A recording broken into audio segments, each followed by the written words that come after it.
Hello students, हम लोग series का चैप्टर पढ़ रहे हैं द इंडियन कॉन्स्टिट्यूशन। तो फर्स्ट चैप्टर का हम पेज नंबर 8 आज शुरू करेंगे। तो इसके अंदर सबसे पहले यहाँ पे साइड में स्टोरी बताइए, ये भी हम पढ़ेंगे।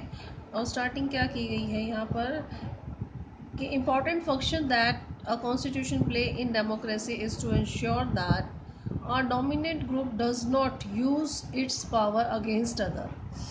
कि कॉन्स्टिट्यूशन जो है वो एक इम्पॉर्टेंट काम और क्या करता है कि जो डोमिनेंट ग्रुप है या मेजॉरिटी में जो ग्रुप है वो अपनी पावर का मिसयूज़ ना करे किसके खिलाफ, जो माइनॉरिटी में है या दूसरे ग्रुप के लोग हैं औरों के लिए, ठीक है, या लेस पावरफुल लोगों के लिए। ठीक है, ये बात यहाँ पर बताने की कोशिश की गई है। अब यहाँ पे ये क्या बताइए, एक स्टोरी यहाँ पे है उसको बताते हैं। यहाँ पे गेम पीरियड है, शुरू हो गया है। तो अब यहाँ जो बॉयज़ हैं वो क्रिकेट खेलना चाहते हैं स्टोरी के अंदर, और जो गर्ल्स हैं वो बास्केटबॉल खेलना चाह रही हैं। भैया आज कुछ चेंज कर लें, रोज़ क्रिकेट खेलते हैं, ठीक है। तो अब टीचर जो है वो, क्योंकि बॉयज़ क्या है यहाँ पे मेजोरिटी में है, ज़्यादा क्वांटिटीज़ में है, ज़्यादा संख्या में है, और गर्ल्स कम है, तो टीचर भी इनकी फेवर का ही दे देती है कि भाई चलो आप लोग क्रिकेट खेल लो। तो अब ये लड़कियाँ ये सोच रही हैं कि भाई ये बॉयज़ क्लास में ज़्यादा, इसकी वजह से इन्हीं का फेवर हमेशा ज़्यादा होता है। तो we always have to do what, वो कह रही कि हमें हमेशा वही करना पड़ता है जो भी लड़के चाहते हैं, क्योंकि ये मेजोरिटी में है। अभी कहते हैं मैम इसी तरीके से सोचती है कि जो मेजोरिटी में है सिर्फ वो मेजोरिटी के अकॉर्डिंग मैम डिसीज़न ले लेती है, ठीक है। तो ये स्टोरी बताई गई है यहाँ पर, जो कि क्या बताती है इसमें, भाई माइनॉरिटी में जो कम संख्या में गर्ल्स हैं भाई उनकी बात नहीं सुनी जा रही है, जो मेजोरिटी में बॉयज़ हैं उनका डिसीज़न ही फाइनल डिसीज़न होता है। तो ये अब यहाँ पे हमारा कॉन्स्टिट्यूशन ठीक इसी प्रकार से जो मनमानी है मेजोरिटी की उस पर भी रोक लगाता है कि जो पावर में है या जो मेजोरिटी में है जो कम्युनिटी, भाई वो किसी दूसरी को लेस पावरफुल को डोमिनेट ना करे, ठीक है।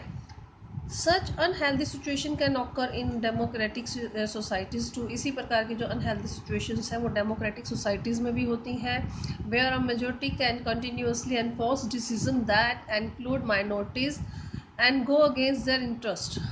मेजोरिटी, अब यहाँ पर क्या बताया कि ज़्यादातर क्या होता है कि जहाँ पर जो मेजोरिटी है कॉन्टीन्यूसली अपने जो डिसीज़न है उनको ही माइनॉरिटीज़ पर इम्प्लीमेंट करती रहती है, और उनके किसी भी इंटरेस्ट को वो ध्यान में नहीं रखती कि माइनॉरिटीज़ को क्या चाहिए, इस बारे में वो नहीं सोचती।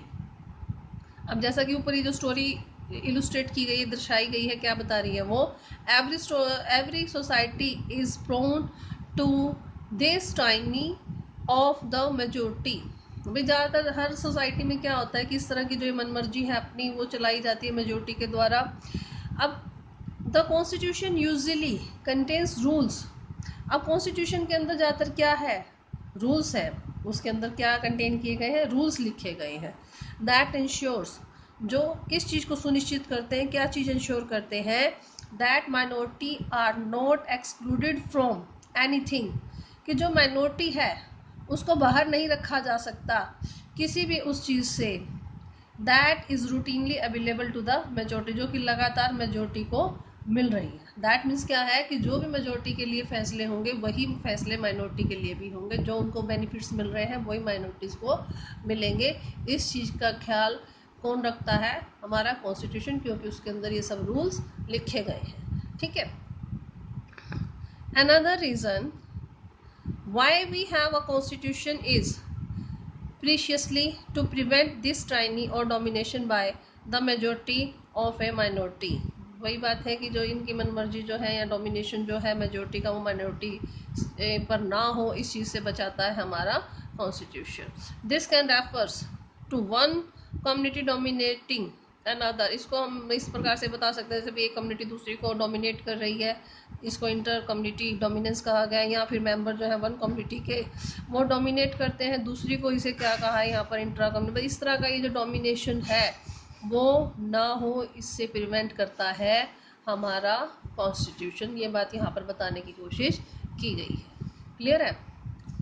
अब हम चलेंगे पेज नंबर 9 पे।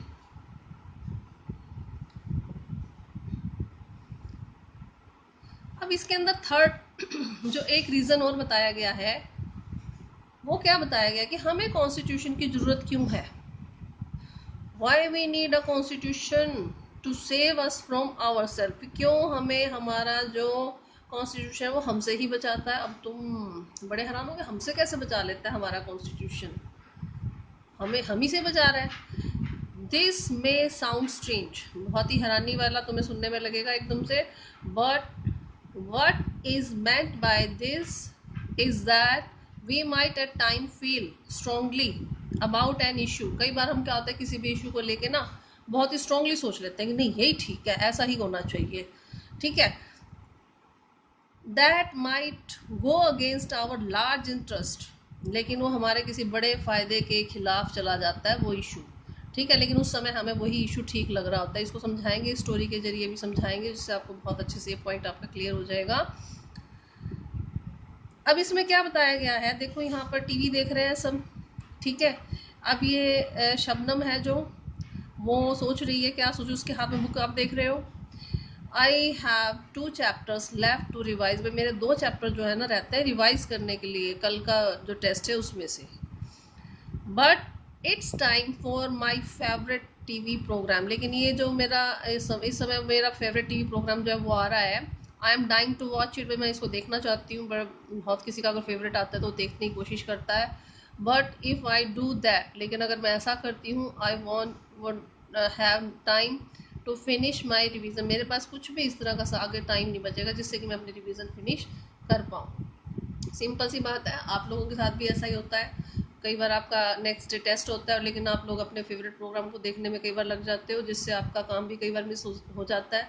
लेकिन अगर आप उस समय को सही से यूटिलाइज करते हो तो क्या बेनिफिट आपको मिलता है आपका, अगर आपने रिवीजन अच्छे से कर लिया तो नेक्स्ट डे टेस्ट में आपके मार्क्स अच्छे आते हैं। तो इसी कश्मकश में वो है कि मैं देखना तो चाहती हूँ, लेकिन मेरा कल टेस्ट है, मुझे रिवीजन करने हैं, 2 चैप्टर्स में रहते हैं। उसके पेरेंट्स पूछते हैं भाई तुम क्यों वरीड हो इतना ज़्यादा, तो वो कहती है कि मैं अपना जो प्रोग्राम टीवी पे चल रहा है इसको देखना चाहती हूँ, लेकिन मेरा टेस्ट है।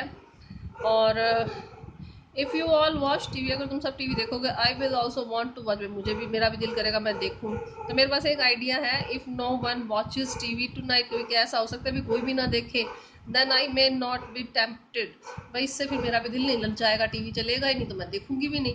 तो ये आइडिया देती है और वो अपना अच्छे से अपना जो रिवीजन वर्क है उसको करती है। तो अब यहाँ पर नेक्स्ट डे टेस्ट दे रही है, बड़ी खुश लग रही है आपको। तो वो क्या सोच रही है कि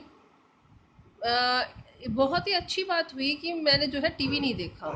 यहाँ पर बहुत सारे ऐसे क्वेश्चंस हैं जो लास्ट 2 चैप्टर्स में से आए हुए हैं। तो अब ये देखो, अब यहाँ पे सिंपल सी ये सिचुएशन बताई है। अब उसका दिल कर रहा है, उसको ये ठीक लग रहा है, मैं नहीं इस समय तो मेरे को मेरा टीवी प्रोग्राम देखना चाहिए, बहुत अच्छा प्रोग्राम आ रहा है मेरा। लेकिन टेस्ट था तो उसने सही डिसीजन लिया। तो ठीक यही बात जो है यहाँ पर जो है बताई गई है कि ये हमारे ही कोई ऐसा गलत डिसीजन जो फ्यूचर में हमें तंग करेगा, उससे भी ये हमें बचाता है हमारा कॉन्स्टिट्यूशन, ठीक है। Similarly the constitution have to protect us against certain decisions, ठीक इसी प्रकार से, इसी प्रकार के डिसीजन से हमें हमारा कॉन्स्टिट्यूशन बचाता है, that we might take that could have an adverse effect on the larger principle that the country believes in, जिससे कि हम, ये ऐसा हो सकता है कि जो हमारे देश के प्रिंसिपल पर बुरा प्रभाव पड़े, भाई क्या नियम कायदे हैं उन पर बुरा प्रभाव पड़े। जैसे कि यहाँ एग्जाम्पल क्या दिया गया है, it is possible that many people who live in a democracy, अब जो ऐसे बहुत सारे लोग जो हैं डेमोक्रेसी के अंदर रहते हैं, माइट कम स्ट्रांगली फील, अब कई बार उनमें इस तरह की सोच बड़ी बहुत आ जाती है कि party politics has been so acrimonious, भाई बहुत ही ज़्यादा पार्टी पॉलिटिक्स है ना खराब हो चुकी है, बकवास हो चुकी है। That we need strong dictator to set this right, भाई अब तो ये सब ठीक करने के लिए ना हमें डिक्टेटर की ज़रूरत होगी। कई बार ऐसा लोग बातें भी करते हैं, सोच लेते हैं, swept by this emotion they may not realise that, इस भावना में वो फिसल कर इस चीज़ को रियलाइज नहीं कर पाते कि लंबे समय तक अगर डिक्टेटरशिप रह जाती है तो ये जो डिक्टोरियल रूल है ये क्या होगा, अगेंस्ट ऑल देयर इंटरेस्ट, जितने भी उनके फायदे होंगे उसके ये डिक्टोरियल रूल खिलाफ होगा। A good constitution does not allow these whim to change its basic structure. तो अब ये जो कॉन्स्टिट्यूशन है ये क्या अलाउ करता है कि इस तरह की जो भावनाएं मन के अंदर आती हैं उनकी वजह से जो हमारा देश का जो बेसिक स्ट्रक्चर है वो चेंज ना हो, बेसिक स्ट्रक्चर वही रहेगा। It does not allow for the easy overthrown of the provisions. ये अलाउ नहीं करता कि जो पहले से ही प्रोविजंस किए गए हैं उनको ख़त्म बड़ी आसानी से कर दिया जाए। That guaranteed right of citizen, जो कि सिटीजन्स को राइट प्रोवाइड करते हैं, उनको राइट्स को ख़त्म नहीं किया जा सकता। एंड प्रोटेक्ट देयर फ्रीडम, और उनकी फ्रीडम की वो ये कॉन्स्टिट्यूशन जो है वो रक्षा करता है। क्लियर है यहाँ तक? अब है आगे फ्रॉम द अबव डिस्कशन। अब ये जो डिस्कशन हम लोगों ने किया है, you will understand that the constitution play a important role in democratic societies. अब इतना तो हमें समझ में आ ही चुका है कि ये जो कॉन्स्टिट्यूशन है ये डेमोक्रेटिक सोसाइटीज़ के अंदर बहुत अच्छा रोल प्ले करता है, बहुत ही इम्पोर्टेंट रोल प्ले करता है। तो ये हमें कॉन्स्टिट्यूशन के बारे में बताई गई बातें हैं कुछ जो आज हमने पढ़ी हैं, और आज इतना ही करेंगे। अगर कोई आपके डाउट्स हो तो आप मुझसे क्लियर कर लीजिएगा। Thank you.